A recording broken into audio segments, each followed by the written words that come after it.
Okay, we are online, and Karen's phone is announcing that it's time for us to start. So, welcome everybody on this beautiful day that we had. So, March, I don't know, we're in the middle of it. I don't know if it's come in like a lion, or gone out like a lion, or decided to be a lion in the middle, somewhere like that. But the Ides are coming up on Wednesday. Beware. Tomorrow's Pi Day, so just a reminder. March 14th, 3.14, Pi Day. You celebrate by eating pie. I don't make up the rules. So, pizza pie, chicken pot pie, whatever you like. Let's, on that note, let's begin with the word of prayer. Thank you, Lord, for gathering us together tonight. Thank you for your word. As always, Lord, we invite you to be a part of this Bible study, and we ask that you would send your Spirit to move among us, to stir up our hearts, to open our minds and our ears, and Lord, that we would hear what you want to say to us tonight. Bless us. We pray that all this is pleasing to you. In Jesus' name, amen. So again, we are continuing this salvation history. God is being faithful in the midst of, we can all agree, a broken, fallen, messed up world, a broken, fallen, messed up family. God's still doing his good work, keeping his covenant, moving things toward the coming of our salvation. Last week was the really difficult week. We looked at that really difficult story of Amnon and Tamar and Absalom. And we left with Absalom in exile. He went off to his grandpa's place, King Talmai of Geshur, and he stayed there for 3 years. David, meanwhile, is back in Jerusalem, and he is mourning, not necessarily the death of his son Amnon, not what happened to his daughter Tamar. He's mourning that his son Absalom is gone. And so we've got this difficult situation where David has all in all forgiven his son, but he can't bring him back necessarily because of what has happened. So today, we're going to see, of course, General Joab wading into the middle of that situation and trying to bring resolution, and that's going to lead to a coup d'etat as Prince Absalom tries to seize the throne from his father David. So this is, in many ways, the worst time in David's life. It's a nice, happy thing for us to study tonight. Uplifting, light, encouraging. Who would like to read for us chapter 14? Anne, thank you very much. Now Joab, the son of Zeruiah, knew that the king's heart went out to Absalom.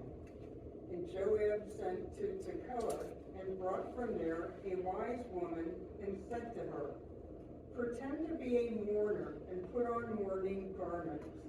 Do not anoint yourself with oil, but behave like a woman who has been mourning many days for the dead. Go to the king and speak thus to him." So Joab put the words in her mouth. When the woman of Tekoa came to the king, she fell on her face to the ground and paid homage and said, "Save me, O king." And the king said to her, "What is your trouble?" She answered, "Alas, I am a widow. My husband is dead, and your servant had 2 sons, and they quarreled with one another in the field. There was no one to separate them, and one struck the other and killed him. And now the whole clan has risen against your servant, and they say, 'Give up the man who struck his brother, that we may put him to death for the life of his brother whom he killed.' And so they would destroy the heir also. Thus they would quench my coal that is left, and leave to my husband neither name nor remnant on the face of the earth." Then the king said to the woman, "Go to your house, and I will give orders concerning you." And the woman of Tekoa said to the king, On me be the guilt, my lord the king, and on my father's house. Let the king and his throne be guiltless. The king said, If anyone says anything to you, bring him to me, and he shall never touch you again. Then she said, Please let the king invoke the Lord your God, that the avenger of blood kill no more, and my son be not destroyed. He said, As the Lord lives, not one hair of your son shall fall to the ground. Then the woman said, Please let your servant speak a word to my lord the king. He said, Speak. And the woman said, Why then have you planned such a thing against the people of God? For in giving this decision, the king convicts himself, inasmuch as the king does not bring his banished one home again. We must all die. We are like water spilled on the ground, which cannot be gathered up again. But God will not take away life, and he devises means so that the banished one will not remain an outcast. Now I have come to say this to my lord the king, because the people have made me afraid, and your servant thought, I will speak to the king. It may be that the king will perform the request of his servant. For the king will hear and deliver his servant from the hand of the man who would destroy me and my son together from the heritage of God. And your servant thought, the word of my lord the king will set me at rest. For my lord the king is like the angel of God to discern good and evil. The Lord your God be with you. Then the king answered the woman, Do not hide from me anything I ask you. And the woman said, Let my lord the king speak. The king said, Is the hand of Joab with you in all this? The woman answered and said, As surely as you live, my lord the king, one cannot turn to the right hand or to the left from anything that my lord the king has said. It was your servant Joab who commanded me. It was he who put all these words in the mouth of your servant. In order to change the course of things, your servant Joab did this. But my Lord has wisdom like the wisdom of the angel of God to know all things that are on earth. Then the king said to Joab, Behold now, I grant this. Go, bring back the young man Absalom. And Joab fell on his face to the ground and paid homage and blessed the king. And Joab said, Today your servant knows that I have found favor in your sight, my lord the king, in that the king has granted the request of his servant. So Joab arose and went to Geshur and brought Absalom to Jerusalem. And the king said, Let him dwell apart in his own house. He is not to come into my presence. So Absalom lived apart in his own house and did not come into the king's presence. Now in all Israel there was no one so much to be praised for his handsome appearance as Absalom. From the sole of his foot to the crown of his head there was no blemish in him. And when he cut the hair of his head, for at the end of every year he used to cut it, when it was heavy on him he cut it, he weighed the hair of his head, 200 shekels by the king's weight. There was born to Absalom 3 sons, and one daughter whose name was Tamar. She was a beautiful woman. So Absalom lived 2 full years in Jerusalem without coming into the king's presence.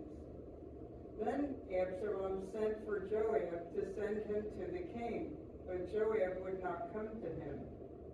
And he sent a second time, but Joab would not come. Then he said to his servants, See, Joab's field is next to mine, and he has barley there. Go and set it on fire. So Absalom's servants set the field on fire. Then Joab arose and went to Absalom at his house and said to him, "Why have your servants set my field on fire?" Absalom answered Joab, "Behold, I send word to you, come here that I may send you to the king, to ask, why have I come from Geshur? It would be better for me to be there still. Now therefore, let me go into the presence of the king, and if there is guilt in me, let him put me to death." Then Joab went to the king and told him, and he summoned Absalom. So he came to the king and bowed himself on his face to the ground before the king, and the king kissed Absalom. Don't you all wish you had Absalom in your family? Sounds like a nice, kind, thoughtful, well-adjusted young man, right? Not at all spoiled. No. He wants what he wants, and he gets it. Yeah, he wants it now. So, like I said, we ended last week with a difficult situation. Absalom was in exile, and it's not said for sure, but you really get the impression that Absalom, if not being David's favorite, was certainly one of his favorites. And that's me reading a little between the lines, but it makes sense to me the way he treats Absalom. Because, he's in exile for murdering his brother. Granted, his brother raped a sister, but still murder, So, he's forgiven. It's been 3 years, but David is the fount of justice. And so if he brings Absalom back home, it's expected Absalom's going to have to answer for his crime, because there's no statute of limitations on murder, even today. So David was kind of stuck, and so here comes Joab, cousin Joab. Absalom and Joab are cousins, because Absalom is the son of David, and Joab is the son of David's sister, Zeruiah. So they're first cousins. And he comes swinging into action. He's willing to get his hands dirty. He's willing to get into the situation and to make what David wants to happen without dirt coming back on him.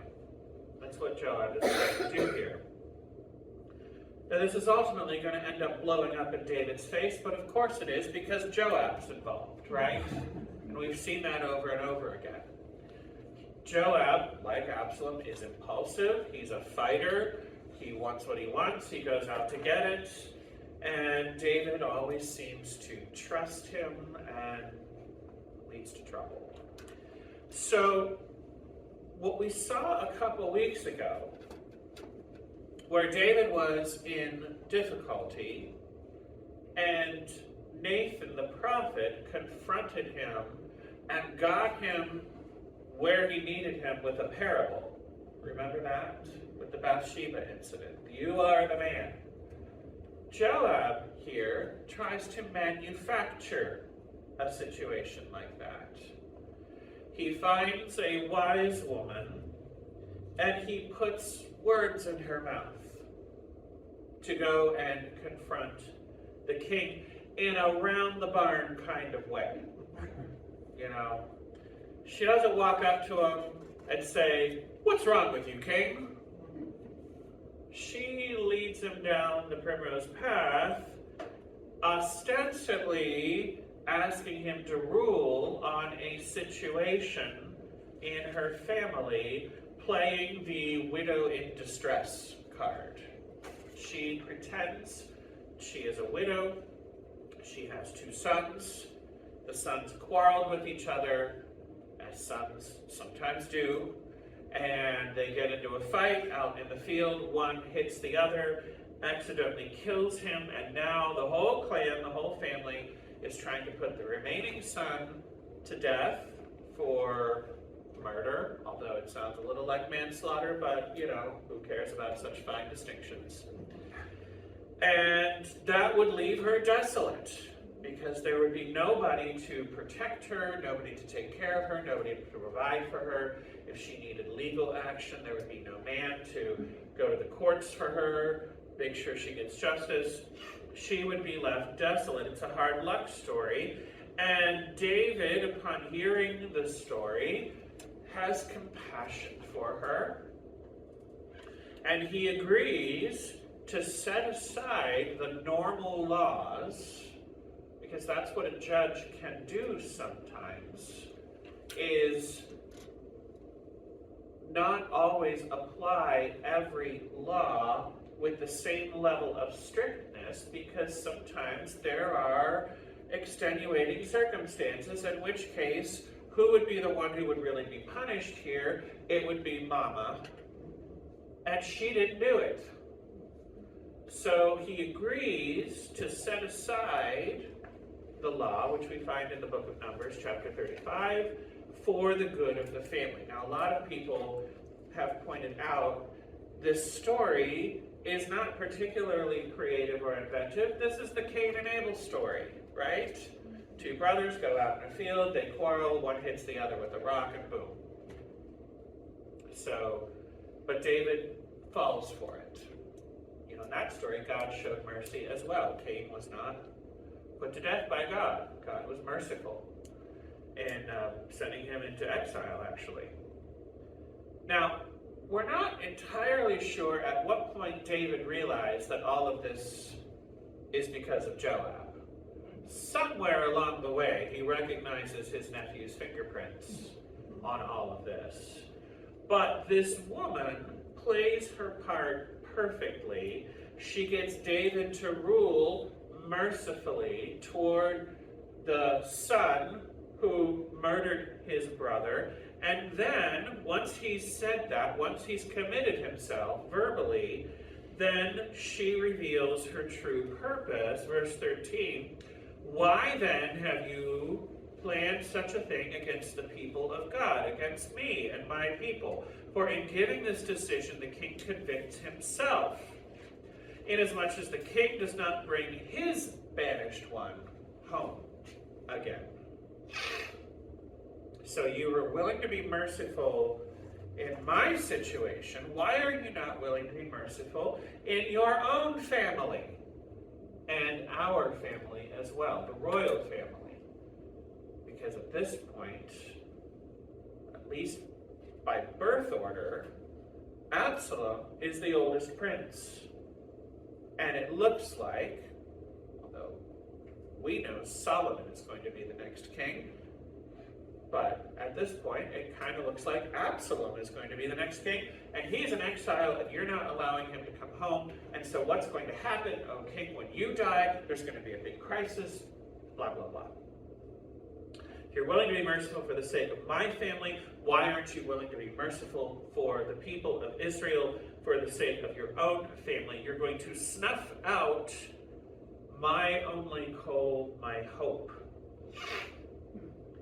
And the woman sticks to the script, even as David begins to pick up on what's going on. She stays with the whole, I'm just a poor and needy widow. I'm not out to attack you, O king. Don't get mad at me. I'm just a poor needy widow. And that's when David finally asks, Joab sent you, didn't he? And of course he did. And the woman can't deny it, but oh, she knows how to play the situation. She lays the flattery on with a trowel. Oh, the king is so wise. Oh, the king is like an angel of God. Good Lord. Yes, he is. And he falls for it. So David relents. He sends General Joab to go and gather Absalom up from exile, but there's still a little wrinkle here. Absalom can come home, he can come back to Jerusalem, but he must live in his own house, and he is not welcome at mine. He can come back, but I will not welcome him at court, and I will not see his face. So he's still kind of a little bit in exile, right? And Absalom doesn't care for that. That's not going to be enough for him. Now we pause a little in the plot to learn a little more about Absalom. What is his leading characteristic? He's a looker. He's like Papa. He's good looking. He's handsome. He has a face for television, a face for the movies. He's dreamy, ever so dreamy to look at. They don't describe him as handsome, though, like they did David, did they? Now, in Israel, there was no one to be so much to be praised for his handsome appearance as Absalom. Sounds pretty handsome. Because they said that about They David. did, yeah. So he looks like a prince should look. You know, you don't want an ugly prince. You don't want Prince Charles. Excuse me, King Charles. Yeah. Yeah, you want your princes to be handsome, you know, like Disney draws them, right? Like Prince Charming. And he has no blemishes, which we don't realize as blessed as we are with vaccines and penicillin and all of that. We don't realize that previous to the 19th century, really, there were a lot of diseases that left a lot of ravages upon people. You know, the way that people really looked, especially when smallpox would go through. Smallpox was in my time. Yeah, and it could leave all kinds of pockmarks, you know. There was, by medieval times, a treatment known as the red treatment, where if someone who was wealthy enough that they could afford red cloth would have that hung over the windows and everything. There was something about the red light that would keep the smallpox from marking you. Not exactly sure what that's about, but it does work. But when you think, you know, smallpox and other diseases and, you know, what would happen to people's teeth and, you know, they're describing it's unusual that Absalom did not have any pockmarks or blemishes or scars or deformities or anything like that. And his great glory was his hair. He had good hair. He had good hair. And it was thick and it was heavy, and he would cut it every year, which was unusual. And when they would weigh it, because of course he's really into that, you know, look how virile and manly I am that I grew all this hair, they would weigh it and they would find that they had cut off 5 pounds worth of hair. Well, of course, that would give you a headache, I would think, after a while, carrying all that around. Remember Absalom's hair, okay? It's going to be his undoing. How like God that what they're most vain about ends up being the undoing. We'll see that next week. But like the new crown prince should do, he starts a family. He has 3 sons. We don't learn their names, but he does have a daughter, and his daughter's name is named for his sister. Yeah, their aunt. Now, we don't know what happens to these 3 sons. Something happens to them, because later in chapter 18, Absalom is going to lament the fact that he has no sons. So they must have died somewhere along the way. But he's stuck in this situation for 2 years. He was 3 years in exile with Grandpa. He comes back home, but he is stuck, not able to go see his father for 2 more years. And 2 more years, by the way, of David not disciplining him, not dealing with what happened at all. It's been 5 years now, and David still won't talk about it, won't deal with it, just kind of lets it go. And Absalom is back, but he's not fully forgiven, and he finally runs out of patience. And he calls Joab. Joab helped him out previously, right? This time Joab won't come. We don't know why, but this time Joab won't come. And here's what tells you everything you need to know about Absalom. So to get Joab's attention, he employs an attention-getting device. He just goes and sets his barley field on fire. Now, if you're trying to get a hold of me, and for whatever reason I'm not answering my phone, or I'm not emailing you back, or whatever, please don't set my property on fire. I'd try maybe a sticky note, or, you know, there are better ways. But this works. He gets his cousin's attention. Joab comes running, demanding to know, why did you do this? And Absalom says, I sent word to you, come here, that I may send you to the king and ask, why have I come from Geshur? It would have been better for me to be there still.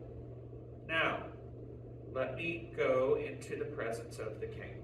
And if I'm guilty, let him deal with it. And if I'm not guilty, let him say it. And Joab finally finishes the job. Either I'm in or I'm out. Joab says, fine, let's get it done once and for all. And Absalom is, after 5 long years, received back into the court and receives the kiss of peace from his father. But all is not well, because we've seen Absalom's character, right? Is this the kind of guy we want to be the next king? No. He's selfish, he's demanding, he's entitled, and he has aspirations of power. So there's a nice little cocktail of virtue/vices that are going to lead to problems beginning in chapter 15. But before we move on, any questions on chapter 14? Yes, sir. Is there any significance that David is referred to as the king through this entire chapter, and they don't mention the name David once? I did notice that. I'm not sure if they're highlighting the fact that he's the king, but he's not acting particularly kingly. No. I think in the mouth of the wise woman, she's just speaking court language. As in, like you would go and say, Mr. President, Mr. President, Mr. President, rather than, hey, Joe, how you doing? You know, well, maybe you would, I don't know. But, yeah, the narrator keeps talking about the king rather than David. That is interesting. I'm not entirely... I just had to go back and reread to make sure we were talking about the same king. David's still on the throne, kind of. Right. Yeah. Any other questions, thoughts? Well, who would like to read chapter 15? Jen, thank you. After this, Absalom got himself a chariot and horses and 50 men to run before him. And Absalom used to rise early and stand beside the way of the gate. And when any man had a dispute to come before the king for judgment, Absalom would call to him and say, from what city are you? And when he said, your servant is of such and such a tribe in Israel, Absalom would say to him, see, your claims are good and right, but there is no man designated by the king to hear you. Then Absalom would say, oh, that I were judge in the land, then every man with a dispute or cause might come to me, and I would give him justice. And whenever a man came near to pay homage to him, he would put out his hand and take hold of him and kiss him. Thus Absalom did to all of Israel who came to the king for judgment. So Absalom stole the hearts of the men of Israel. And at the end of 4 years, Absalom said to the king, please let me go and pay my vow, which I have vowed to the Lord in Hebron. For your servant vowed a vow while I lived at Geshur in Aram, saying, if the Lord will indeed bring me back to Jerusalem, then I will offer worship to the Lord. The king said to him, go in peace. So he arose and went to Hebron. But Absalom sent secret messengers throughout all the tribes of Israel, saying, as soon as you hear the sound of the trumpet, then say, Absalom is king at Hebron. With Absalom went 200 men from Jerusalem who were invited guests, and they went in their innocence and knew nothing. And while Absalom was offering the sacrifices, he sent for Ahithophel the Gilonite, David's counselor, from his city Gilo. And the conspiracy grew strong, and the people with Absalom kept increasing. And a messenger came to David, saying, the hearts of the men of Israel have gone after Absalom. Then David said to all his servants who were with him at Jerusalem, arise and let us flee, or else there will be no escape for us from Absalom. Go quickly, lest he overtake us quickly and bring down ruin on us and strike the city with the edge of the sword. And the king's servants said to the king, behold, your servants are ready to do whatever my lord the king decides. So the king went out and all his household after him, and the king left 10 concubines to keep the house. And the king went out and all the people after him, and they halted at the last house. And all his servants passed by him, and all the Cherethites and the Pelethites, and all the 600 Gittites who had followed him from Gath passed on before the king. Then the king said to Ittai the Gittite, why do you also go with us? Go back and stay with the king, for you are a foreigner, and also an exile from your home. You came only yesterday, and shall I today make you wander about with us, since I go I know not where? Go back and take your brothers with you, and may the Lord show steadfast love and faithfulness to you. But Ittai answered the king, as the Lord lives, and as my lord the king lives, wherever my lord the king shall be, whether for death or for life, there also will your servant be. And David said to Ittai, go then, pass on. So Ittai the Gittite passed on with all his men and all the little ones who were with him. And all the land wept aloud as all the people passed by, and the king crossed the brook Kidron, and all the people passed on toward the wilderness. And Abiathar came up, and behold, Zadok also came with all the Levites, bearing the ark of the covenant of God. And they set down the ark of God until the people had all passed out of the city. Then the king said to Zadok, carry the ark of God back into the city. If I find favor in the eyes of the Lord, he will bring me back, and let me see both it and his dwelling place. But if he says, I have no pleasure in you, behold, here I am, let him do to me what seems good to him. The king also said to Zadok the priest, are you not a seer? Go back to the city in peace with your 2 sons, Ahimaaz your son, and Jonathan the son of Abiathar. See, I will wait at the fords of the wilderness until word comes from you to inform me. So Zadok and Abiathar carried the ark of God back to Jerusalem, and they remained there. But David went up the ascent of the Mount of Olives, weeping as he went, barefoot and with his head covered. And all the people who were with him covered their heads, and they went up weeping as they went. And it was told David, Ahithophel is among the conspirators with Absalom. And David said, O Lord, please turn the counsel of Ahithophel into foolishness.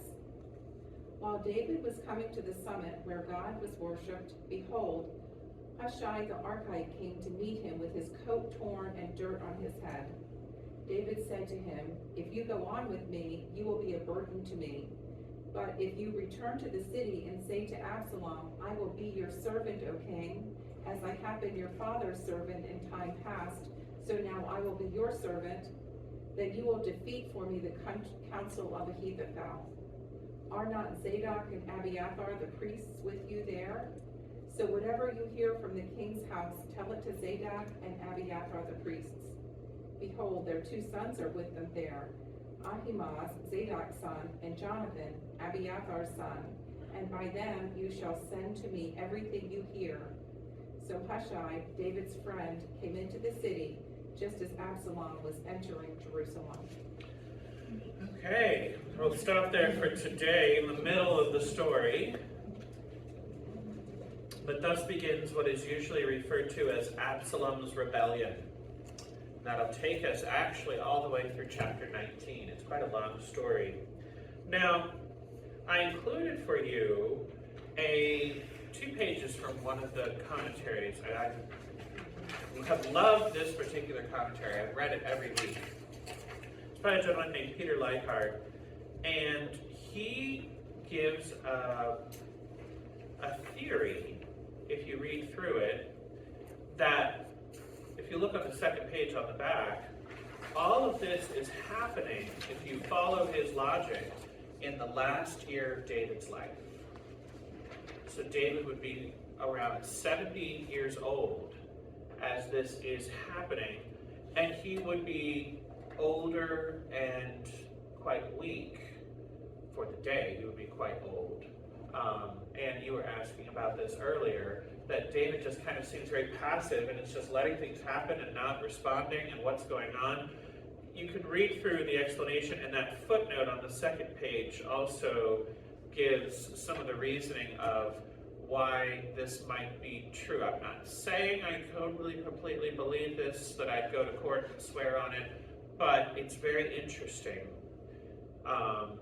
that I've often read this and pictured that David was in his prime when this is happening, but actually if you pay attention to people's ages and put it all together, David's actually toward the end of his reign when all of this is happening. If it's not the last year, then it's toward that latter part of his life when his entire family just goes poof and explodes in his face. This is the second of his sons, Absalom, who is flouting his authority and not being the first, and there's going to be a third.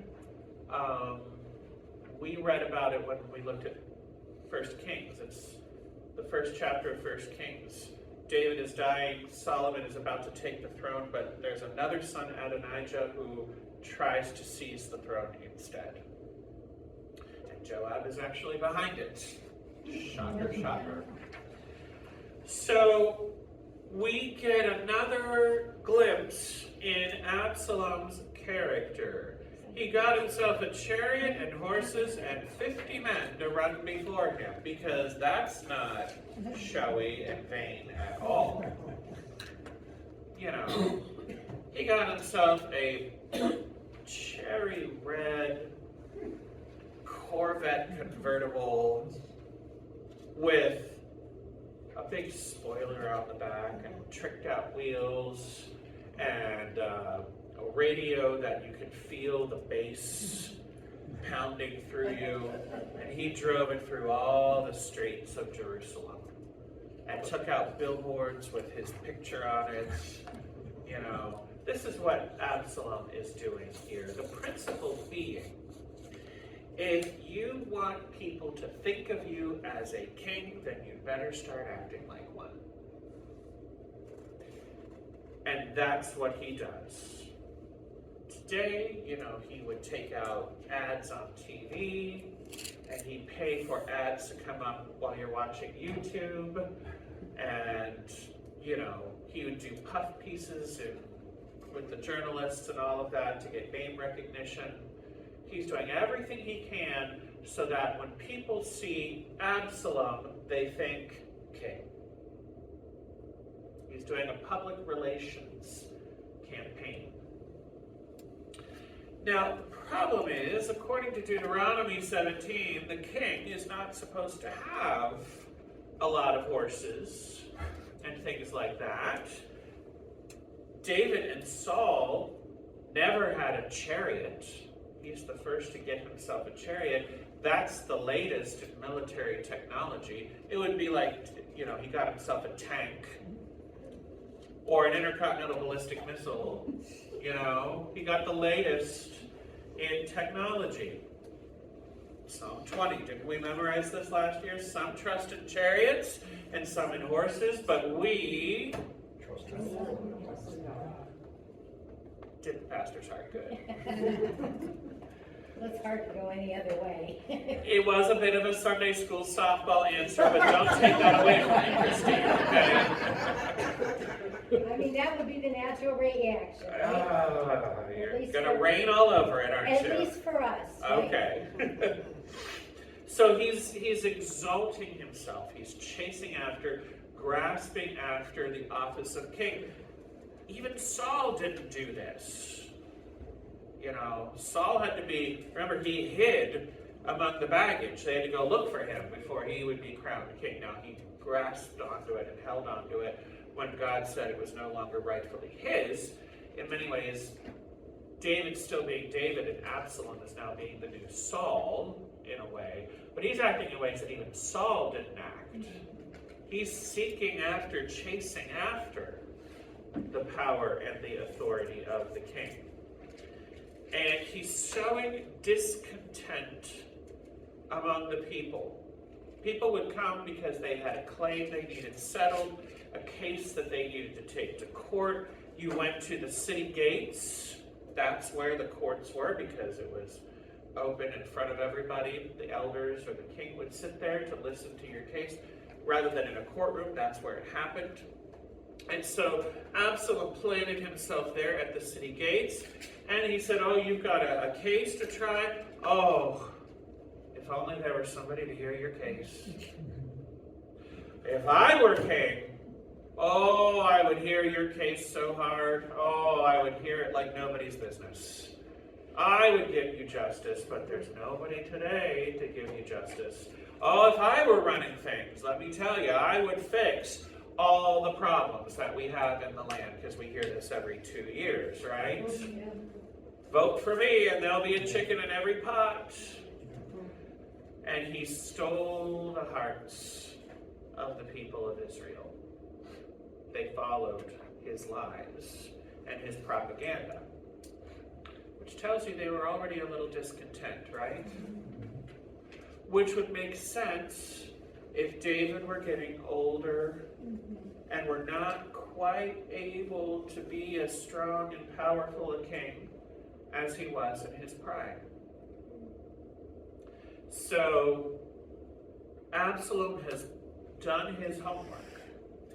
But in order to seize power, he has to get away from Jerusalem first, so that there's nobody there to squelch everything. He can get the campaign going without all kinds of observation. So he hatches this lie, this story, that he needs to go back to his birthplace, to Hebron. That's where he was born. David was king in Hebron at the time when he was born. And he has to fulfill some vow that he made when he was with Grandpa in Geshur. And remember, that's where David was crowned king. So it kind of makes sense to go there. And David allows him to go, yet again, sending one of his kids into danger and trouble. And when Absalom goes there, that's where he proclaims himself king. He has the coronation ceremony, complete with sacrifices. He sends messengers all throughout Israel to proclaim that he's the new king. And what's really insidious here is this detail that under the guise of going to perform this fake vow, he has taken with him 200 guests from Jerusalem. They didn't know that they were going to be used. They went innocently because the crown prince has invited them. So what an honor, right? A party, yeah. There's going to be good food if nothing else. And he takes those leading citizens away from Jerusalem so that when it gets back to David, Absalom has proclaimed himself the next king. He's performing a coup. David looks around for the people who would normally support him and help him, and there's 200 of them gone with Absalom. Now, what does he think? They're all on his side. They're not here to support me. They've all gone over with him. They haven't, but he's removed them from the situation, and it looks really bad. Now, there is one person that is absolutely on Absalom's side, who is a great ally, and that's this man Ahithophel, the Gilonite. He's that because he's from the city of Gilo. So He's on Absalom's side or David's? he's on Absalom's side. He was David's most trusted advisor, the wisest of David's cabinet, and he's defected to be on Absalom's side. Now you would sit there and wonder, why would Ahithophel do that?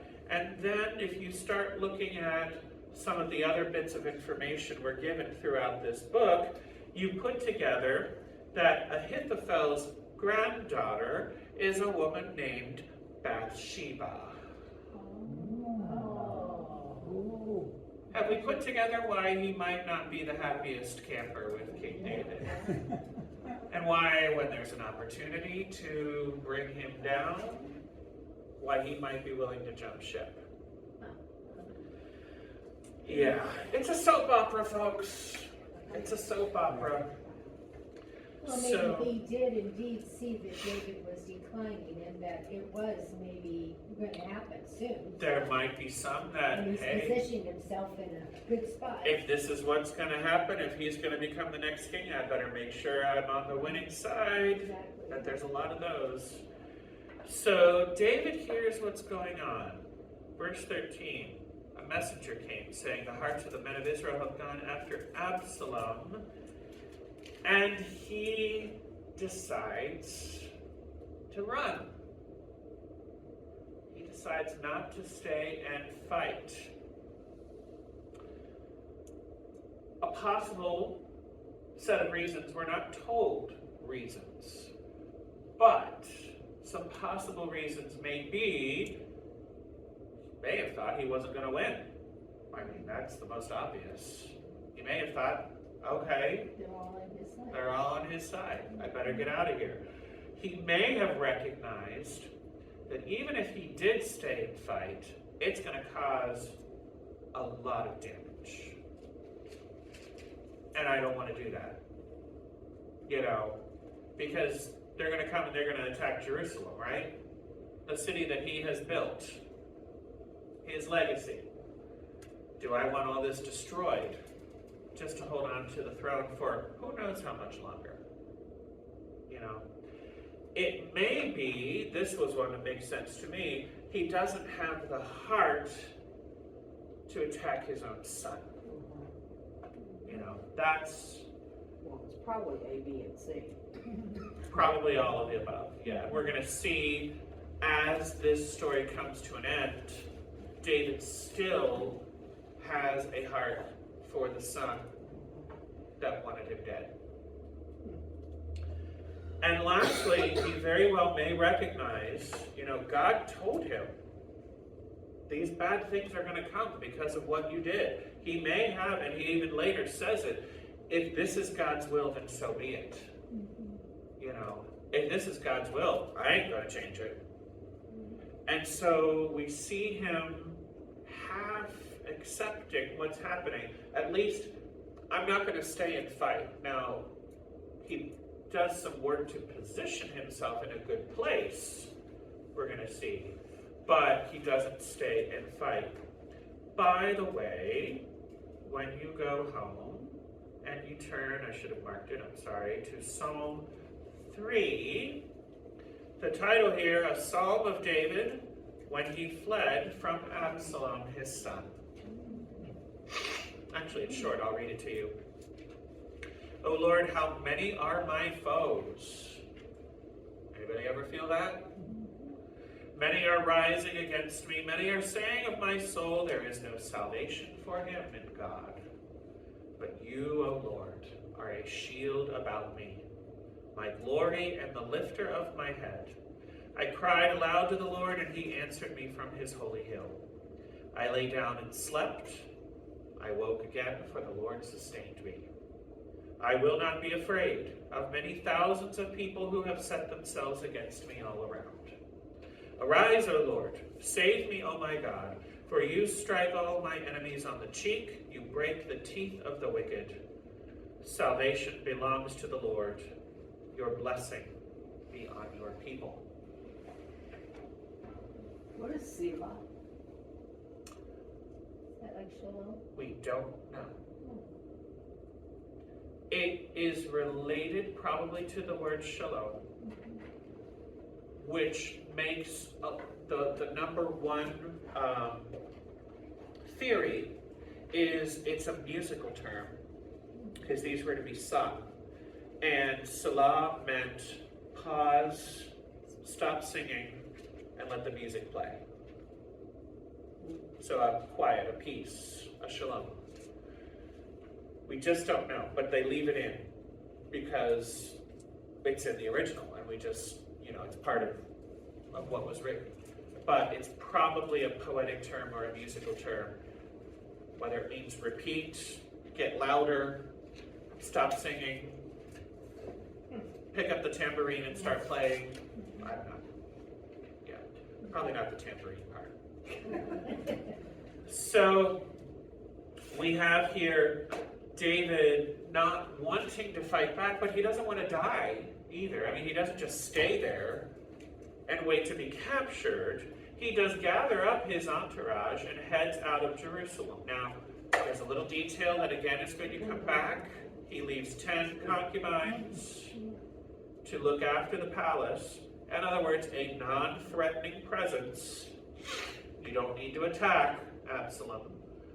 But remember these ladies, they're going to come back into the story next week. And David has a decent number of supporters. If you imagine this as a movie, you see David moving along, and here's a scene where this group of people comes up and meets him. And then he talks with them and sends them away, or they decide to stay. And they move on a little bit, and here comes the next person. And they're all coming to him as this line of people is leaving Jerusalem. They cross the Kidron Valley. They go up on the Mount of Olives, which overlooks Jerusalem. And they keep on going. The first group, first they halt, I like this, at the last house on the edge of the city. At one time, people knew exactly where that was and what that looked like. But the Kerethites and the Pelethites and the 600 Gittites come to David. Now, these are all foreign soldiers who are loyal to David. The Kerethites and the Pelethites, the way they're described, that's basically the king's personal bodyguard, the Secret Service. And the Gittites are people that came from Gath, so Philistines, who are loyal to King David, perhaps from his time when he was hiding out among the Philistines. But it sounds like they are David's personal soldiers. They're not part of the army commanded by Joab. They're David's personal soldiers. They come and they swear that they are loyal to him. David says, look, you're not even Israelites. Why are you going to go on the run with me? I'm not going to put you into exile. I'm not going to do this to you. Go back to Jerusalem and go back to your family. You're dragging your families and your little ones with you out into the wilderness. What am I going to do? And they swear up and down that, no, they are going to go with David. And we're introduced to a man named Ittai, the Gittite. He seems to be one of the leaders. And he is the one that says, no, you cannot send us back. We're coming with you. And verse 23, all the land wept aloud as the people passed by, and the king crossed the Kidron, going up onto the Mount of Olives and towards the wilderness. Next come the two main priests. I'm not sure which one of them is high priest, whether it's Abiathar or Zadok, but they are the two main priests, and they come, they bring the Ark of the Covenant. We ain't leaving this behind for Absalom, And we're loyal, we're going to stick with you. And again, David says, go back to Jerusalem. He's not going to bring the Ark of the Covenant with him. So we're not going to have a repeat of that story at the beginning of 1 Samuel where we think that if we bring the ark with us, God is going to come with us as well. We're not going to use it as a talisman or a good luck charm. And here's where David voices his view. If this is from God, then so be it. Okay? If this is from God, then you better take the ark back. And if God wants Absalom to be the next king, then you better go and be with him. But if it's not from God, let me tell you where I'm going. I'm going to the fords of the wilderness, which is on the Jordan River. He's going to be on the West Bank, what we would call the West Bank. And, you know, Abiathar and Zadok, you each have a son. And if you go back to Jerusalem, you might be able to pick up some, I don't know, important bits of information. And you might just decide that you want to send one of those sons, I don't know, out on a walk. And they might decide they want to walk really far and come to where we're staying. And they might repeat that information to me. I'm just spitballing here, this idea that came to me. So he sends them back, but he sets up a network of spies. Very crafty. There's still some fight in the old man. Okay? And he sets up this network here, and then he goes all the way up on the Mount of Olives. He prays. When he finds out that Ahithophel, Bathsheba's grandfather, his greatest advisor, has defected, he prays here, verse 31, "O Lord, please turn the counsel of Ahithophel into foolishness." Remember that as well, because that's going to come back. Meanwhile, I the thought you answer... said that Ittai was the grandfather. No, Ahithophel. Who is Ittai the Gittite? He is a mighty warrior of David's. He's part of the Secret Service, part of David's personal... And he's true to him. Yes, Okay. yes. Even though he's a Philistine. So, the answer, what's ultimately going to be the answer to David's prayer here of turning Ahithophel's counsel into foolishness, comes up in the very next verse. Hushai, the Archite, from the city of Archos, I think it is. He comes and meets David. He's another advisor, another member of the cabinet. And he also says, "I'm coming with you." And David says, "You know, it would be a lot better if you stayed. By the way, if you go, you'll be a burden to me. But if you return to the city and say to Absalom, 'I will be your servant, as I have been your father's servant in times past,' then you will defeat for me the counsel of Ahithophel." So what we're going to see, spoiler alert, is Ahithophel is going to advise Absalom with really smart, wise counsel. And Hushai is going to say, "Oh, no. That's the wrong way. You should do this stupid, foolish thing instead." And guess which way Absalom is going to go? He's going to go after the stupid, foolish advice. Hushai is going to be a plant. And again, he tells them then, by the way, if you need to send any messages, I've already set up this network through Zadok and Abiathar's sons. And Hushai makes it back into the city, we're told, just coincidentally, as Absalom is coming into the city. And that's where we pause for today. But we're going to meet some more friends and enemies next week as David continues on the run. And Absalom is going to be Absalom. It will not surprise you. And we'll see what happens over the next couple chapters. But this is going to go on for the next couple weeks, this story. Because we've got 4 more chapters just in that story alone.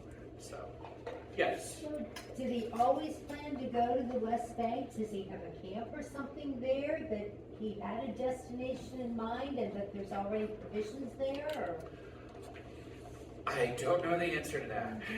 That's I mean, interesting. they sort of walk out with seeming to have no destination in mind, and now all of a sudden he has one, and You know, David was a smart king.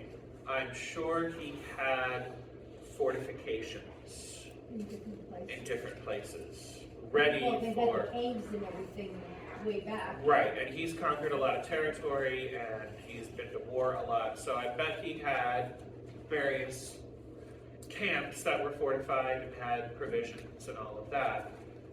So that very well may have been, hey, we'll go there because there's food, there's weapons, there's bedrolls, and And they stopped at Mount Olive to pray, so that was good. yeah. So, yeah, but we're not exactly given his thought process there. He just decides to go. Okay. You mentioned that he's in his 70s, Maybe, yeah. and I don't know, I guess I don't go along with the fact that he's dwindling because of his age. Because I look at Moses and I look at Isaiah, they weren't young and they were called upon by the Lord. Elizabeth certainly wasn't young, but she was called upon by the Lord. And so I think it's in God's plan, not the fact that there's going to be 70 or in his 70s. I don't think that really has any relevance to this. So I'm going by the stories we're going to see at the end of David's life, where he is failing physically, to the point that he can't regulate his temperature anymore. So some begin to question, is the passivity we see here, where David just seems to react. He was proactive, and he went out and he was conquering this and doing that. And so, beginning with the story of Amnon and Tamar, he just seems to be kind of, well, now this is happening and now this is happening. Is it that this is beginning? Not that he's, weak and anything, but is that weakness we do know came at the end of his life? Is that beginning at this point, and that's contributing to what's going on? It's a theory, I don't know. You very well could be as right as I am, but trying to read between the lines. And I think when it happened with his daughter and his son and Absalom, that had to be an extremely difficult part on him. And he carried it through. It definitely marked him. It had to have. It had to have, yeah. But, here we all are, though we're not the youngest apples in the congregation. Olivia's pretty young. Well, except for. You gotta live to your 120. But Yeah. I think we all still have a plan from God. Sure, and I'm not saying everybody that's reached 70 is past their prime. I hope not. Yeah. God didn't even start with Moses until he was 80. So, but in David's case, we do know he's toward the end of his life at 70, and he does begin to go downhill. He does. Not saying everybody does. He does. I just don't want to be pregnant in my 90s and Esther. Hey, if it's God's will, it's God's will. That's all I can say.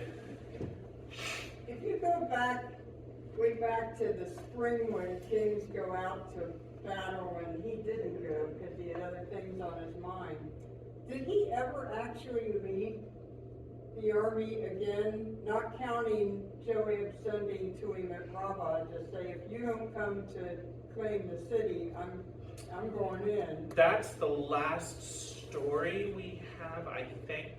Now, Kind of like he never did. right, and may have been his age, had something to do with that, I don't know. At the end of 2 Samuel, we're going to see him taking a census to find out how many fighting men he has. Okay. And that's gonna be a judgment mark against him. But, 75. yeah. I feel like I did when I was 40, that's for sure.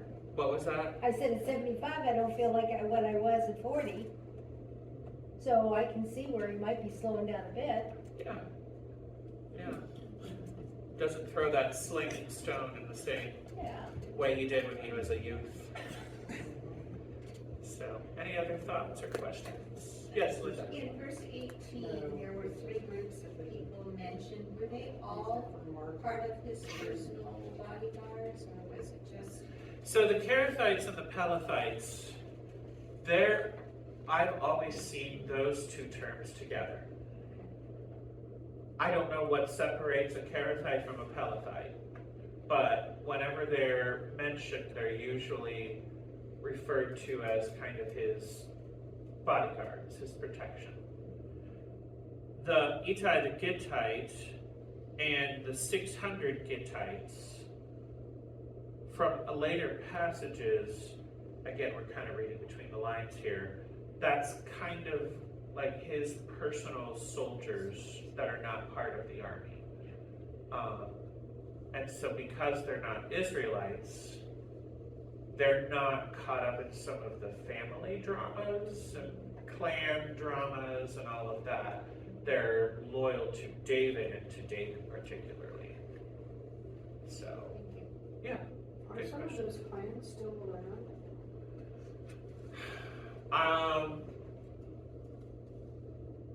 I don't know what they can do with DNA. The closest I can tell you is when we know that somebody is Jewish, we may be able to tell if they were from the house of Levi or not by their last name. Because if their last name is Cohen, or Khan, or Cohn, or anything like that, that's the Hebrew word for priest. So that's one clue. You know, Mindy Cohn was an actress, and anybody with that last name, Cohen or Khan or Did you something say like that. there was some people in Africa? They did, yes, they did find a group of people in Africa that were still using Jewish customs, and when they did DNA tests, they had Jewish blood. Yeah. Found some in India and China as well. Oh, really? Yep. But none in the United States? Well, we all came rather recently, all things considered. So, but there are plenty of Jewish people in the United States, I think you realize. If you don't know that, go down to Cincinnati. Yes. Around Hebrew Union, you'll find a whole bunch. And walk on by on Saturdays. You'll find them all. Amberley Village too, yeah. Yeah. Joshua, I Yes. got in the mail, has several Jewish groups that I get stuff from. I got a map of, it says the lost tribes of the house of Israel. And they've got people spread out around China and Africa and, I don't know, some places I don't know. My geography's not very good. But, you know, I was interested in it because, you know, I figure, how do they know? I mean, how do they know? DNA. Yeah. And many of those groups that they found have been invited to go to Israel, and some of them have. Yeah. So I believe it was either 2000 or sometime in the 21st century that the majority of Jewish people for the first time in thousands of years lived in Israel, as opposed to Europe or New York or places like that. What year was that? Within the past 20 years. I can't remember exactly whether it was 2000. Getting old. I am. I am. I freely admit that. Just kidding. An old, bitter Gen Xer. Well, next week we will look at the next couple chapters. We will remember Ziba, the servant that took care of Mephibosheth. He's going to come back in, and What's his name? Ziba, Z-I-B-A, yeah.